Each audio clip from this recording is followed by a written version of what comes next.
सुखदेव थापर का इतिहास और जीवनी।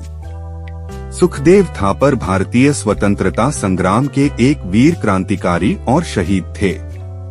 वह भगत सिंह और राजगुरु के साथ उस त्रिमूर्ति का हिस्सा थे जिन्होंने ब्रिटिश शासन के खिलाफ अपनी जान की परवाह किए बिना संघर्ष किया और भारतीय स्वतंत्रता संग्राम में अपना महत्वपूर्ण योगदान दिया। सुखदेव का जीवन देशभक्ति, साहस और बलिदान का प्रतीक है। उनका बलिदान स्वतंत्रता संग्राम की लौ को और प्रज्वलित करने वाला साबित हुआ। सुखदेव थापर का जन्म 15 मई 1907 को पंजाब के लुधियाना में हुआ था। उनका परिवार एक संपन्न और प्रतिष्ठित परिवार था। उनके पिता का नाम रामलाल थापर और माता का नाम रली देवी था। सुखदेव के जन्म से पहले ही उनके पिता का निधन हो गया था और उनका पालन पोषण उनके ताऊ अचिंतराम थापर ने किया। अचिंतराम थापर एक प्रतिष्ठित समाजसेवी और स्वतंत्रता सेनानी थे जिन्होंने सुखदेव के मन में देशभक्ति और स्वतंत्रता संग्राम के प्रति प्रेम की भावना का बीजारोपण किया। सुखदेव की प्रारंभिक शिक्षा लुधियाना में हुई। उन्होंने नेशनल कॉलेज लाहौर में दाखिला लिया, जहां उनकी मुलाकात भगत सिंह और अन्य क्रांतिकारियों से हुई। नेशनल कॉलेज में पढ़ाई के दौरान ही सुखदेव के मन में ब्रिटिश शासन के खिलाफ क्रांतिकारी विचारधारा ने जन्म लिया। उन्होंने अपने जीवन को देश की स्वतंत्रता के लिए समर्पित करने का संकल्प लिया। सुखदेव ने भारतीय स्वतंत्रता संग्राम के दौरान कई क्रांतिकारी गतिविधियों में भाग लिया। वे Hindustan socialist republican association (HSRA) के सक्रिय सदस्य थे। HSRA का उद्देश्य ब्रिटिश साम्राज्य के खिलाफ सशस्त्र संघर्ष के माध्यम से भारत को स्वतंत्र करना था। इस संगठन में शामिल होकर सुखदेव ने भगत सिंह, राजगुरु, चंद्रशेखर आजाद और अन्य क्रांतिकारियों के साथ मिलकर ब्रिटिश शासन के खिलाफ योजनाबद्ध संघर्ष का नेतृत्व किया। सुखदेव और उनके साथी क्रांतिकारियों के मन में ब्रिटिश शासन के प्रति गहरा आक्रोश था, जो 1928 में साइमन कमीशन के विरोध के दौरान लाला लाजपत राय की हत्या के बाद और भी बढ़ गया।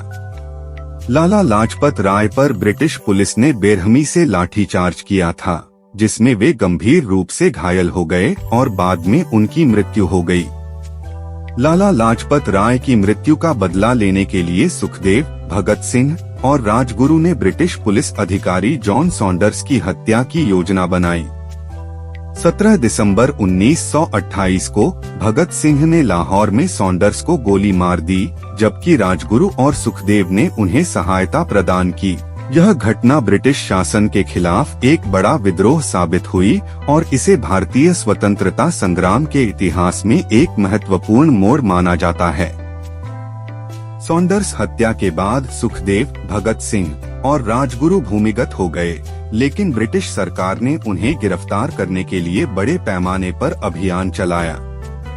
अंततः सुखदेव को गिरफ्तार कर लिया गया और उनके खिलाफ लाहौर षड्यंत्र केस के तहत मुकदमा चलाया गया। इस मुकदमे के दौरान सुखदेव, भगत सिंह और राजगुरु ने ब्रिटिश अदालत के सामने अपने विचार और क्रांतिकारी भावना को प्रकट किया। उन्होंने खुलकर कहा कि वे ब्रिटिश शासन के खिलाफ थे और भारत की स्वतंत्रता के लिए लड़ रहे थे। सुखदेव ने ब्रिटिश न्यायपालिका के सामने अपने विचारों को निर्भीकता से प्रस्तुत किया और अपने कृत्यों पर गर्व व्यक्त किया। मुकदमे के अंत में सुखदेव, भगत सिंह और राजगुरु को फांसी की सजा सुनाई गई। 23 मार्च 1931 को तीनों क्रांतिकारियों को लाहौर सेंट्रल जेल में फांसी दी गई। फांसी के समय सुखदेव केवल 24 वर्ष के थे। इन तीनों क्रांतिकारियों की शहादत ने पूरे देश में आक्रोश की लहर फैला दी और स्वतंत्रता संग्राम की लौ को और प्रज्वलित कर दिया। सुखदेव, भगत सिंह और राजगुरु की शहादत ने भारतीय जनता के मन में ब्रिटिश शासन के खिलाफ एक नई ऊर्जा का संचार किया। सुखदेव थापर की शहादत भारतीय स्वतंत्रता संग्राम का एक प्रेरणादायक अध्याय है। उनके बलिदान ने भारतीय युवाओं को देश की स्वतंत्रता के लिए लड़ने के लिए प्रेरित किया और स्वतंत्रता संग्राम में एक नई दिशा दी। सुखदेव की वीरता और देशभक्ति का यह संदेश आज भी भारतीय युवाओं के लिए प्रेरणा का स्रोत बना हुआ है। भारत के इतिहास में सुखदेव का नाम सदैव गर्व और सम्मान के साथ लिया जाएगा।